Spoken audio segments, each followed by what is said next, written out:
Olá, muito boa tarde a todos, sejam muito bem-vindos aqui, neste sentido, a uma rubrica especial que aqui fazemos, que é um bocadinho tentarmos, agora que este tema tem sido um tema atual no mercado, que é o possível cessar-fogo entre a Rússia e a Ucrânia, portanto, este possível fim da guerra na Ucrânia, que conhecerá esta semana novos desenvolvimentos com o encontro, neste sentido, que poderá ocorrer na Arábia Saudita entre Trump e Putin. E, portanto, nesse sentido, é importante agora que realmente há negociações diretas entre os Estados Unidos e a Rússia, é importante avaliarmos aqui que oportunidades é que temos aqui a nível de empresas europeias que possam beneficiar deste cessar-fogo e analisaremos isso aqui. Começar com o habitual disclaimer, qualquer tipo de análise técnica ou fundamental que aqui seja feita não deve constituir recomendação de trading ou investimento, para isso devem consultar o vosso gestor de conta no BIG. E, portanto, lá está. Temos setores que são negativamente impactados por um eventual cessar-fogo na Ucrânia, nomeadamente à cabeça, obviamente, o setor aqui de utilities, que beneficiou muito de uma subida de preços de gás natural nos últimos anos, beneficiou também, nesse sentido, com aquilo que tem sido o corte e alguma destruição até de pipelines de gás natural que vinham da Rússia, e isso acabou também por beneficiar estas empresas, porque o próprio gás natural teve, na altura, um prémio de risco geopolítico muito grande.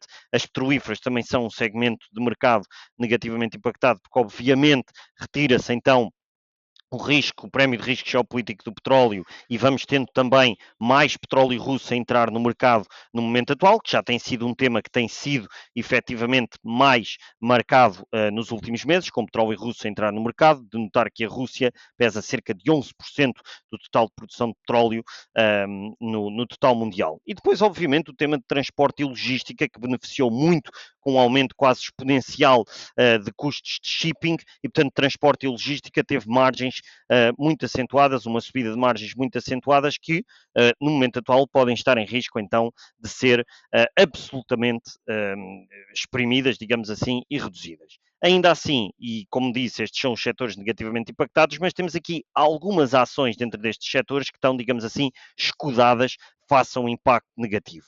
No caso das utilities, a Engie e a RWE estão mais escudadas face a este impacto negativo. As empresas já têm algum hedging, já houve uma queda acentuada do preço de gás natural ao longo dos últimos meses, com o mercado a atribuir no momento atual uma probabilidade de cerca de um terço ao cessar-fogo acontecer, e neste sentido o normal funcionamento das pipelines que vinham da Rússia para a Ucrânia ou para outras partes da Europa, como para a Hungria, ainda demorará tempo a ser restaurada, não será reconstruída de imediato, e o mercado também já desconta essa queda. No caso das petrolíferas, obviamente é importante termos petrolíferas que tenham exposição a ativos russos.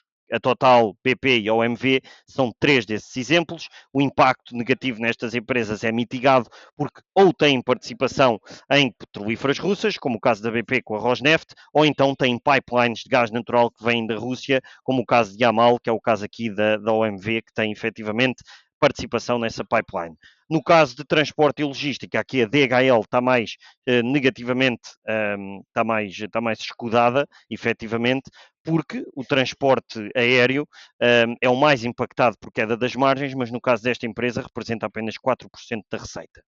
E depois olhar aqui para alguns setores positivamente impactados. Obviamente aqui o caso de banca, nomeadamente o caso de Unicredit, é o banco europeu que tem mais exposição a ativos russos no momento atual. A Rússia pesa cerca de 6% do resultado líquido do Unicredit e, portanto, à medida que o banco se tem desfeito de alguns ativos russos, se houver um cessar-fogo, o banco já não será tão forçado a desfazer-se desses ativos russos, e isso até pode melhorar alguns rácios de capital do próprio banco, de notar até que se houvesse uma venda forçada e um bocado à pressa desses ativos russos, isso poderia ter um impacto negativo de cerca de 50 pontos base no rácio de capital do banco. Portanto, isto é positivo claramente para o Unicredit, é o banco europeu mais exposto a ativos russos. Depois o tema de defesa e armamento, com Rheinmetall e Leonardo.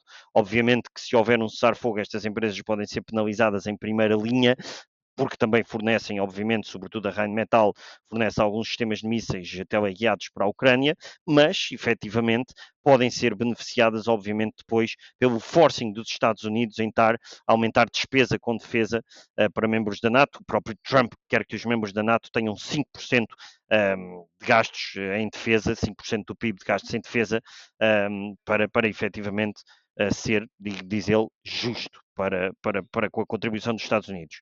Depois o próprio setor automóvel, digamos assim, aqui a Volvo e a Daimler Truck, obviamente caminhões envolvidos então na possível reconstrução da Ucrânia. Também neste tema da reconstrução da Ucrânia, alegrenhas Schneider Electric dentro de industriais, que podem então estar ligadas a uma reconstrução de linhas de alta tensão na Ucrânia. Portanto, estes dois temas, automóvel e industriais, muito ligados à reconstrução do país.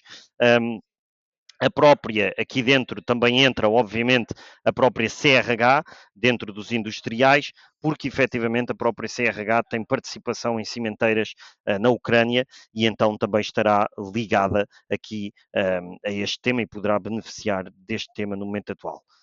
E depois também, aqui a nível de airlines, de companhias aéreas, a Ryanair é claramente das mais beneficiadas. As airlines, no geral, beneficiam, obviamente, da queda de preço de combustível da aviação e da reabertura do espaço aéreo, o que ajuda, efetivamente, a reduzir o tempo de rotas e, portanto, torna, efetivamente, tudo mais eficiente. E a Ryanair, em específico, pode inaugurar mais de 20 rotas para Kiev e Lviv. A empresa já tinha isso antes do início desta guerra. Apesar disso, até pesar pouco da receita, a Ucrânia na altura pesava cerca de 1% da receita, mas sobretudo para a Ryanair o mais impactante é a queda de preço de combustível da aviação e da reabertura também do espaço aéreo, que beneficiará também empresas que fazem mais longo curso, como Air France KLM, por exemplo. Aqui no setor dos químicos, a AkzoNobel é a grande beneficiada, com redução de custos energéticos e aumento também de atividade produtiva. A AkzoNobel, que sobretudo nesse setor de tintas, poderá ser beneficiada. Infraestruturas, temos todas estas infraestruturas aeroportuárias, nomeadamente ADP e Fraport. Ambas têm vários aeroportos no leste europeu, sobretudo aqui a própria Fraport, com aeroportos na Bulgária que tiveram muito negativamente impactados em termos de tráfego com o início do conflito na Ucrânia, e estes aeroportos pesam cerca de 1/3 da receita, quer da ADP, quer da Fraport, e então elas poderão ser beneficiadas finalmente com uma recuperação de tráfego nesses aeroportos. Por último, a própria ArcelorMittal, que tem, efetivamente, várias fábricas na Ucrânia, que estão no momento atual a cerca de 30% da capacidade. Se houver um cessar-fogo, podem passar para o dobro ou para o triplo, e, portanto, nesse sentido, serão beneficiadas, obviamente, por uma reconstrução do país. Obviamente, aqui, como dizia, nos industriais só faltava aqui a CRH, mas pronto, apesar de eu de me ter esquecido de colocar aqui, é um tema que também referenciei, então, aqui no vídeo. E é isto. Muito obrigado a todos por me terem ouvido, e brevemente também sobre este tema lançaremos uma nota escrita e faremos também um webinar. Obrigado.